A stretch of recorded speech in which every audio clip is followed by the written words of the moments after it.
В Институте международных отношений Туркменистана состоялся важный круглый стол с участием приглашенных преподавателей из Университета Ляньчжоу Китайской Народной Республики.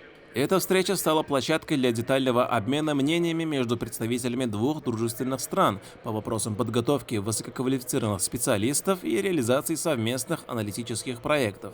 Университет Ляньчжоу, основанный в 1909 году, является одной из ключевых исследовательских площадок Китая в сфере международных исследований и активно участвует в программах, связанных с глобальной инициативой «Пояс и путь». Глава Института политики и международных отношений Университета Ляньчжоу профессор Чу Юнбло в своем выступлении обозначил глубокий интерес китайской стороны к совместным исследованиям, академическим обменам и расширению сотрудничества с туркменскими коллегами.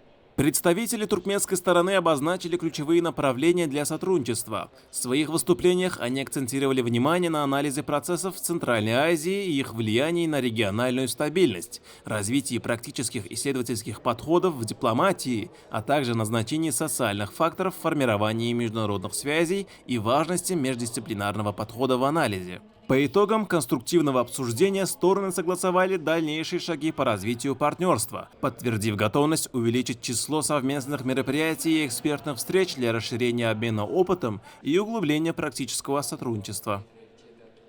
Обмены между учеными из Китая и Туркменистана очень важно. Это часть крепких отношений между Китаем и Туркменистаном.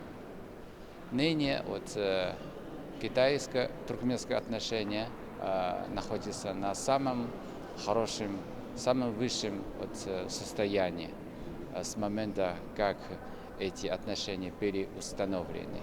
В этом году наши лидеры 2 раза встречались в Астане, а также в Пекине, обменяли мнениями по широкому спектру вопросов, которые касаются двусторонних отношений, международной обстановки, и достигли большого количества консенсусов и договоренностей.